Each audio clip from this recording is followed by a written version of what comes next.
Kayyum Nasiri, tulu ismi Gabdelkayyum Gabdennasir ulu Nasirov, күренекле галим, язучы һәм татар халкының мәгърифәтчесе. Каюм Насыйри 1825 елның искечә 14 февралендә элекке Казан губернасы Зөя өязе, хәзерге Татарстан Республикасы Яшел-Үзән районы Олышырдан авылында туа. Каюм Насыйриның бабалары һәм атасы үз заманының шактый укымышлы, танылган кешеләре булалар. Каюм Насыйриның истәлекләренә караганда, аның атасы балаларының укуларына каршы килмәгән. Ул вакытларда руханилар авызыннан кат-кат әйтелеп килгән иҗтиһад заманы мункариз, ягъни иҗади фикер йөртү заманы үтте дигән реакцион карашка каршы булган. Һәр кемгә иҗтиһад кирәк эш дип балаларына һәр вакыт ишеттереп торган. Каюмның балалык вакытлары заманы өчен шундый мәдәниятле гаиләдә, туган авылында уза. Башлангыч белемне ул атасыннан ала. 1841 елда Каюмны Казандагы бер мәдрәсәгә укырга бирәләр. 1855 елга кадәр ул мәдрәсәдә укып, гарәп-фарсы телләрен өйрәнү өстенә үзлегеннән татар телендә яхшы үзләштерә. Яшерен рәвештә русча да укый. 1855 елда Насыйрины духовное училище дип аталган мәктәбенә татар теле укытучысы итеп чакыралар. Насыйриның беренче практик эше, укытучылык хезмәте шунда башлана. Соңыннан ул духовный семинариядә татар теле укытучысы булып эшли.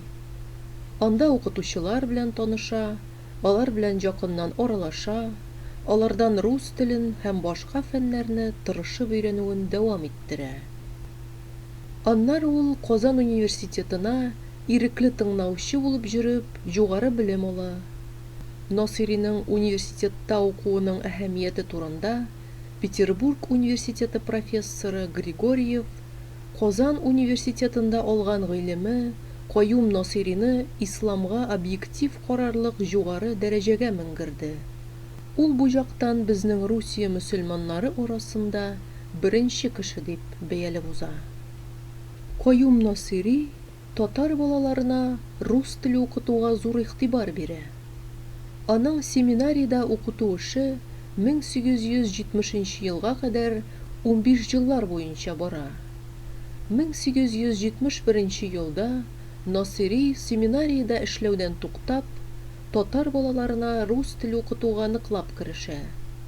Бу әһәмиятле эшенең башлануы һәм нинди шартларда баруы турында Насыйри үзенең истәлек рәвешендә язган очергында «Мин дип мактану, эшең хак булса, урынына күрә ярый».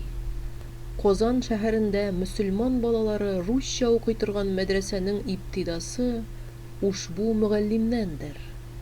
Асыл бу мәдрәсәнең ибтидасы 1871 елда булды ди.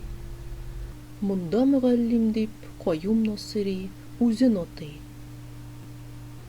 Каюм Насыйри энциклопедик галим булган кеше. Ул эшләгән өлкәләр татар әдәбияты, татар теле, этнография, фольклор, педагогика һәм методика, астрономия, математика, география, физиология, ботаника, слесарьлык эше, кулинария, журналистика. Татар әдәбиятына кагылышлы Каюм Насыйриның эшләре: 40 вәзир кыйссасы, буш вакыт, 40 бакча, Әбу Галисина, Фәвакихел җөләсә фил әдәбият. Татар теле өлкәсенә кергән эшләре, дөрес һәм матур язу кагыйдәләре, Ән-Музәҗ, 2 томлык татар теленең аңлатмалы сүзлеге, татарча-русча һәм русча-татарча сүзлекләр. Педагогика һәм методика өлкәсендәге эшләре, Әхлак рисаләсе, 30 вәгазь, Китабәт тәрбия. Математикада хисаплык һәм гыйльме һәндәсә эшләре, география өлкәсенә кергән, истилаһаты җәгърафия. Мәгълүмат Татар Википедиясының 2015 елның 2 июль версиясеннән алынды. Тыңлаганыгыз өчен рәхмәт.